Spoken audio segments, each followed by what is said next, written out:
Good afternoon or good morning, depending on where you're joining us from. It's 3 p.m. here in the UK and 10 a.m. Eastern. Welcome to 0 Days Live. Well, it's Wednesday, and I don't know about anyone else, but the bank holiday has really added to the fact that I can never remember what day of the week it is anyway at the moment. But what I do know is today is our penultimate show, and hopefully it's going to be a good one for you. In a few minutes, I will be joined by Lisa Ventura, founder and CEO of the UK Cyber Security Association. And as I said, sadly, this is our final week and our penultimate show here on 0 Days Live. But we promise to make it a good one, not least with our final episode tomorrow for our 40th birthday event. My name's Steve Forbes, and I'm the product manager here at Nominet, focused on cybersecurity solutions. With a bit of a break of the norm from our previous host, yes, we miss you already, Stuart. I'm in the chair to welcome our special guest for the final few shows. Is primarily known for being responsible for managing the .uk domain, which we've been doing for over 23 years now, with something in the order of 50 million domains under our management.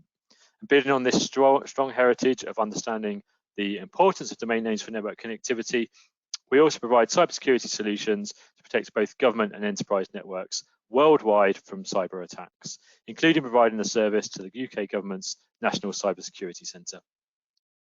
Ensuring that people are able to be connected, included and secure is at the heart of what we do at Nominet. That is important now more than ever. With that in mind, we wanted to bring you an interactive show to bridge the gap left behind by the lack of physical meetings taking place, and bring you what we have now, 0 Days Live, for everyone with an interest in or from within the cybersecurity community. So I'm joined both front of house and behind the scenes here with a highly capable team, making sure everything runs just the way it should be, albeit remotely. And speaking of remotely, as that's what we are all doing right now, this week's burning question is, what is the best thing about working from home? Today for me, it's being able to do little jobs around the house during breaks that would have previously piled up for the weekends.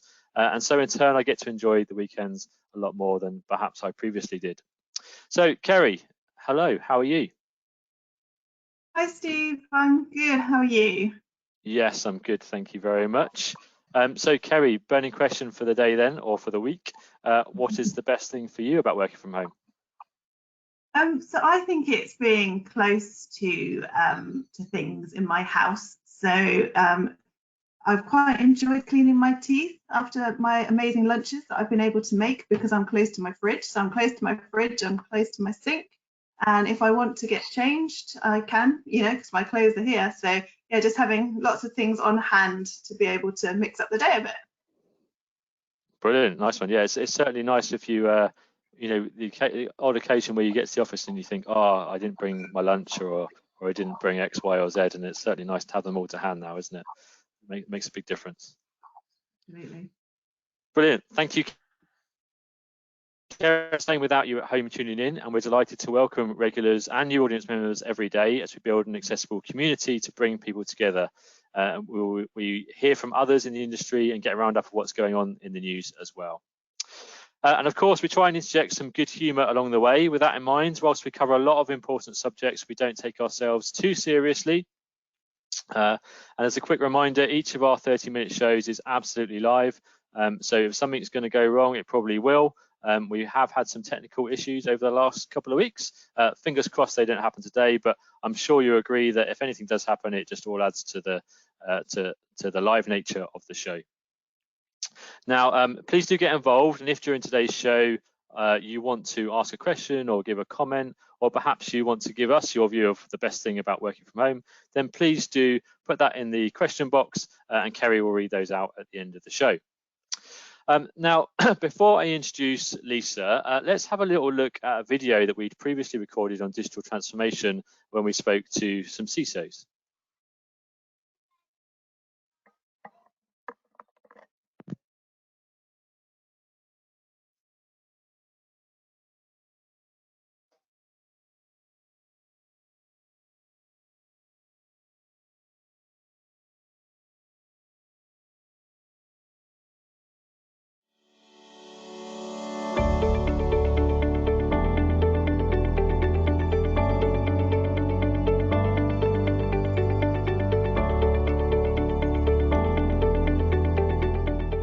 So I've been on the enterprise side of this at places like HSBC and JP Morgan, where we had to radically change our thinking to drive towards a digital agenda and bring security to underpin that transformational change.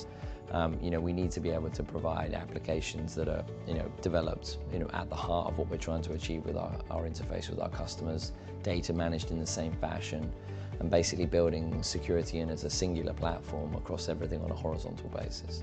If you look at where your data may exist and how that data is being protected, managed, deleted, retained, how do you actually enforce and validate those policies and processes that should be around it?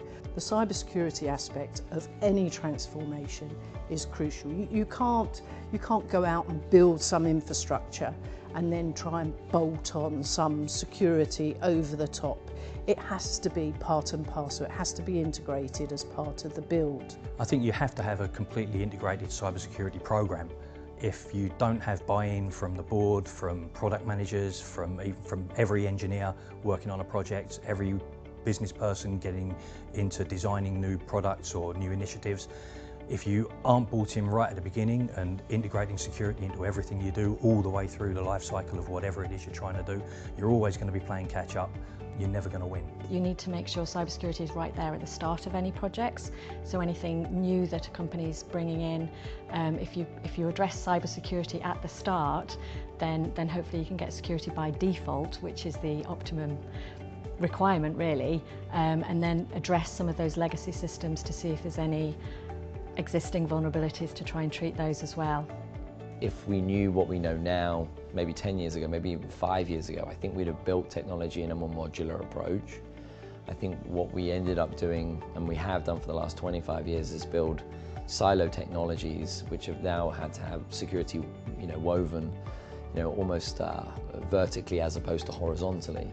Being able to build technology in a horizontal fashion allows us to build security in throughout everything we do and everything we touch, which enables us to be able to deliver digital transformation.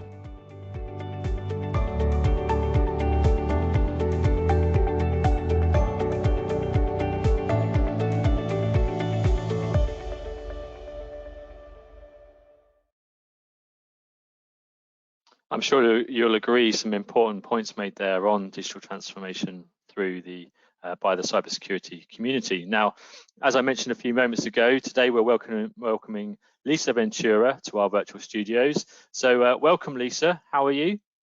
I'm very well, thank you, Steve. Good. Welcome to the show. Thank you. And I must say, I love your T-shirt, and I understand you've got quite a collection of them. So yes, I'm very jealous. I talked about my collection earlier: Amiga, Spectrum, Atari. Yeah, got a few of them. So brings back some good memories. Yes. So Lisa, to start off, let's go for our fun starter question. What's the best thing about working from home for you? For me, I've actually been working from home solely for nearly 5 years, so it's not been a huge change for me to move to a work from home model this year. But what has been nice is that I've been able to spend a bit more time with my husband, who's been at home since the pandemic, so having lunch with him, just bouncing ideas off him as well. So that's for me, that's been really nice, just having that bit more time together. Absolutely. I'm glad to hear that's a positive thing as well, because I've heard plenty of stories about that not being such a positive thing as well. So I think it probably tests some relationships. Yeah. Let's start with an introduction of yourself. Can you give us an overview of your path into cybersecurity, Lisa, and also what the Cybersecurity Association actually does? Sure. So I'm the CEO and founder of the UK Cybersecurity Association, and we're a membership body for individuals and organisations that are actively working within the cybersecurity industry. And we work closely with the Cybersecurity Centre and GCHQ and so on to share best practice, latest threats, keeping our members up to date. And we also support small businesses and SMEs with up-to-date information, and that's been really valuable for them in the time of this transition to working from home and being more secure, because it was obviously a big rush to get everybody up and running without really focusing on the security aspects of it. And I also do a lot of awareness raising work around the cyber skills gap, mentoring women that want to get into careers in cybersecurity, I've got a book coming out next month on the rise of the cyber women that focuses on those that may have had a bit more of a non-linear journey, like me, into the industry. And I do a lot of work to support those of the neurodiverse into careers in cybersecurity as well. Wow, sounds like you've got an incredibly busy role there. Yes. And like you say, it sounds like incredibly important work as well, given that a lot of organisations had to switch what they were doing and perhaps didn't have time to consider security aspects, but also at a time where there is so much information out there. It must be really difficult for those kind of organisations to find a single channel to get the single version of the truth, and also the ones that are the most priority as well. So sounds like that's a really effective role that your organisation is playing there. Thank you. Now, we've just heard about digital transformation, and obviously that comes in all different forms. Are most of the organisations that you're speaking to and working with, are they going through some kind of digital transformation in some shape? I guess there's pre-COVID and kind of during the transition that we're going through now, but perhaps before with the situation we find ourselves in now, were they already going through some kind of digital transformation? Absolutely, Steve. I think that I was certainly seeing some of that. The pandemic has really showcased the value of IT and digital transformation. And I think it's kind of pushed a lot of projects forward. So many organizations that I was speaking to before the pandemic hit were looking to transform their business digitally. And while there was an obvious move to get employees working from home quickly, safely and securely, I've seen the change in many other ways as well too. So for example, many educational establishments are looking at how they can deliver their training and courses online. And recently I did some work with the Association for Coaching to help them transition into the digital world, which was something that they were considering, but it had been a much sort of slow burner as a project for them. So they were looking at taking their global conference out there digitally. They were looking at ways they could deliver a lot of their other events digitally. And then the pandemic came along and they were was forced into a position to do that. So I helped them with their transition into the digital world, and their conference next month will run solely online, as well as their full event program for this year. And I think as well, just using them as an example, along with many other organisations I'm talking to, they're using this time to really look at accelerating the transition and using the opportunity to innovate through digital transformation. Yeah, so I guess the current situation is lending itself to that acceleration. Do you think they're using it as a kind of complementary way of accelerating that digital transformation? Do you think it's here to last, or do you think that some of them will kind of revert back to their previous projects before COVID? I hope that for many organisations it'll be here to last. Certainly with the Association for Coaching that I mentioned, it was something they were looking to do anyway, and this has just accelerated it. So I think they're going to look at delivering a lot of their events and their global conference on an online model. But I don't think that it's going to fully replace the face-to-face element, particularly with regard to events. I think people like that networking. I know I certainly do, and I know that, excuse me, I know that I'm going to miss going to InfoSec next week as an example, a key event in the year for me. And I'm really going to miss, seeing a lot of familiar faces, talking with them, sharing best practice, etc. So I think that while there's a big move to the online world now, I think there'll be a lot of a complementary thing once the pandemic situation has settled down. Absolutely, and some of those face-to-face elements, they just can't be replaced virtually, can they? It's just not quite the same as having a coffee with someone over, by a stand at InfoSec or any other events we might have gone to. Absolutely. Now, in your experience, how do organisations often see the role of security in digital transformation? Do you see it as part of those projects, or is it something that's dealt with separately? I've seen that there are new security problems that arise from businesses' new digital transformation strategies, and that some silos do exist within companies, and they're going to become smaller as time goes on. And organisations need to have strategies in place to improve not just the communication between people, but between the technologies and those processes as well. So security and digital transformation needs to be completely hand in hand in order for innovation to be fully realised. With the move to home working, for example, home networks are often less secure than those that exist within corporate networks. Anyone sharing that network could potentially introduce new risks to corporate assets. So securing those remote workplaces will be a primary concern for many organisations. And I think that they'll become the bedrock for new digital transformation initiatives that come up within the coming months. Absolutely, and I think that's going to be a massive change, isn't it, for those organisations? Yeah.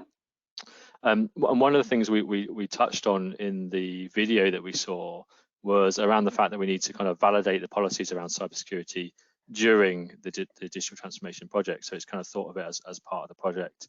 Do you find that there's often contention between those wanting to progress a project, quickly and getting things done, and the security team who are there perhaps saying, well, you need to hold on a little bit here. We need to think about some of the different security aspects. Do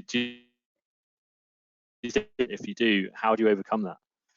I think that security teams and those that are working on various projects together need to do that hand in hand, and that goes back to what was just seen in the video, and communicate fully at all stages of the project. And this really is the best approach to ensure that there's no contention between both as the project progresses. And instilling a security culture from the start will hopefully lead to less contention. And I've seen some great examples within organisations where that's happened and been done really successfully.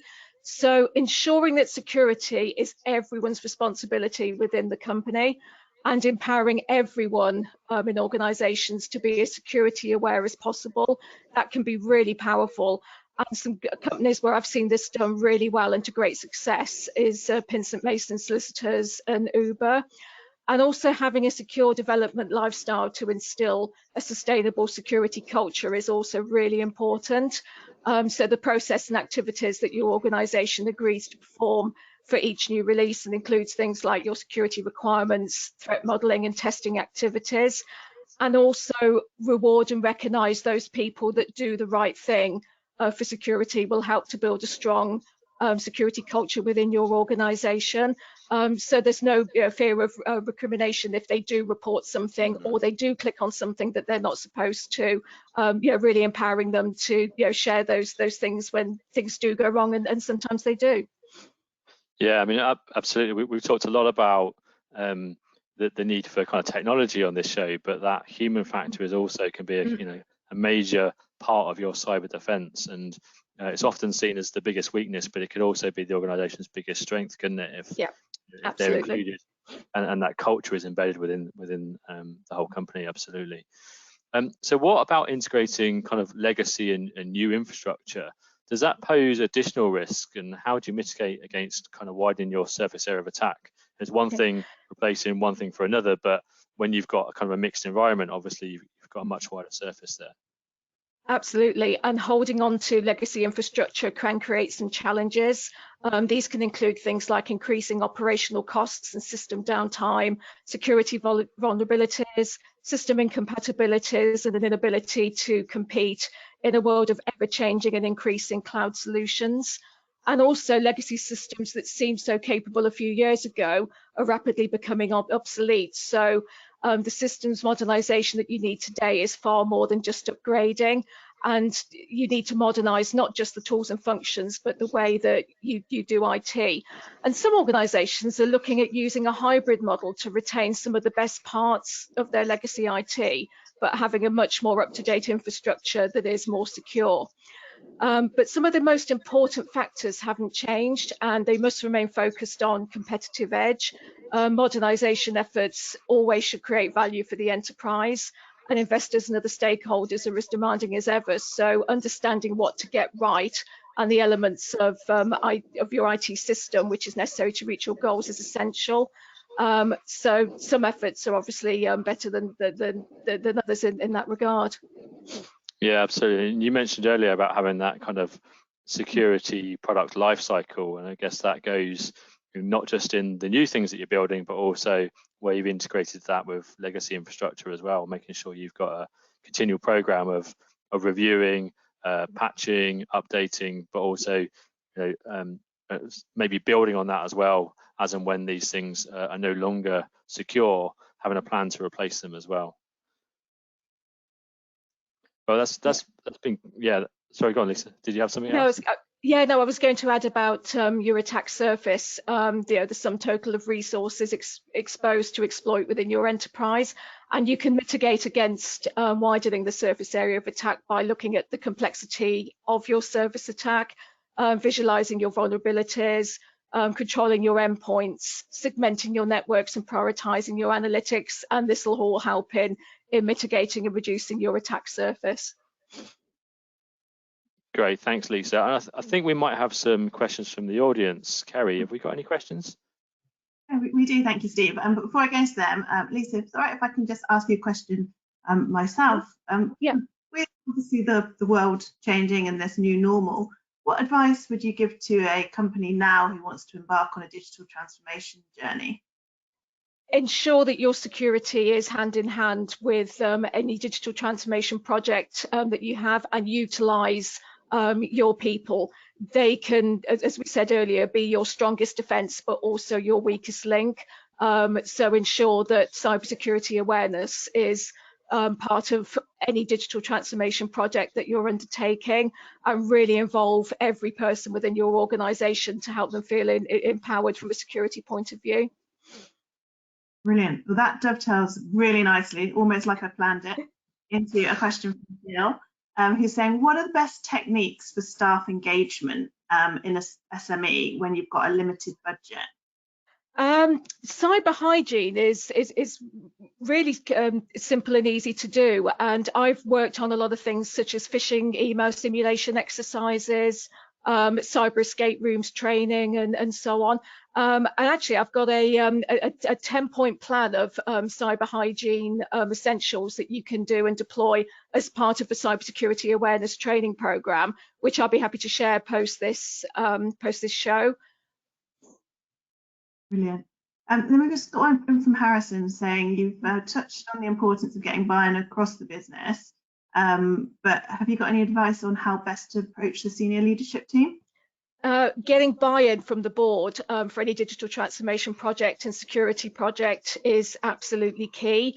So again, making them feel empowered and part of it, getting them to contribute with their thoughts and ideas, and really, getting to grips with the project, and involving them from the start, communicating all the key aspects is usually a great way of getting their buy-in from the start in order to make it successful.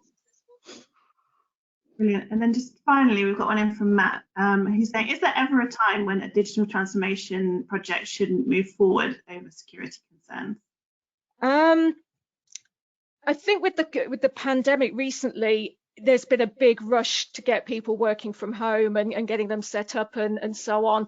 And that was done, and a lot of the security was looked at afterwards. And I think that was the right way to go about it for that particular situation. So always evaluate the situation at the time that's driving the digital transformation. Obviously, there was a mad rush to get people working from home and getting them set up really quickly. And then security was kind of looked at as a bit of an afterthought once they were up and running. But I think always look at the situation at hand and evaluate every single aspect of it before you decide whether or not to move forward from a security perspective. That's great. Thank you, Lisa. Thank you, Kerry. So Lisa, that's been an absolutely fascinating discussion on digital transformation and security. Before we round up, let's get the news from Kerry. Hi, thank you, Steve. So yes, in Computer Weekly, there's a feature on a survey around consumer fear of the UK contact tracing app. And many are thinking that it's going to expose them to a heightened risk of cyber attack when the app is used to track their location. Info Security magazine reports that the National Guard has been working to keep Maryland safe from cyber attacks. And the interview, Colonel Reed Novotny explained that there were regular contact with hospitals who have faced ransomware attacks. And then in Info Security magazine, they also report that there's been an international plea for governments to help protect healthcare from cyber attack. The plea originated from the Cyber Peace Institute and calls on government to work with the private sector to help defend hospitals and research facilities. They state that lives are being lost due to hospitals being affected by malware. It's great to see all of the kind of organisations, both public sector and private sector, coming together to try and help protect, our critical services at this really important time. I think we've seen so many different initiatives to both educate but also protect those organisations, whether through technically or through education. It's really good to see everyone pulling together there. The tracking app, I think, is really really interesting, because I wonder how many apps people have on their phones that are tracking their location, purely for commercial reasons or for whatever reason they don't even think about every day. And yet when there's something here that is, could literally save people's lives, people are kind of worried about their privacy. I'd love to see some of those phones and see what location is being tracked on the different applications, and perhaps educate them a little bit. Sorry, Kerry? As they map their run on MyFitnessPal or similar apps. That's it, yeah, or Strava or whatever it might be. I'm sure there are plenty of apps, and the social media apps tend to kind of log your location as well. So yeah, be interesting to see the take up on that and how effective it is. Thank you very much. Ransomware again in the news, seeing it every day. Ransomware. I know. Yeah, ransomware every day on the news. I mean, it's not going away, is it? I don't think it's going to go anywhere away anytime soon. I do wonder if it could get any bigger. Could it get any noisier in the news? I guess we'll see over the next few months whether there is any impact on those healthcare institutions. I really hope that those that are behind ransomware, whilst they are criminal organisations, they do have a little bit of compassion and don't try and infect our healthcare institutions. At times like these, surely even criminals have some kind of heart. You would hope so. Yeah, we'll see. Brilliant. Thanks very much, Kerry. Well, that's it for today, and thank you to my special guest Lisa for some really interesting insights into digital transformation. Please do join us tomorrow for our final episode. I promise you it'll be worth tuning into, and we're going to have a lot of fun on our 40th birthday episode tomorrow. Thank you very much. See you tomorrow.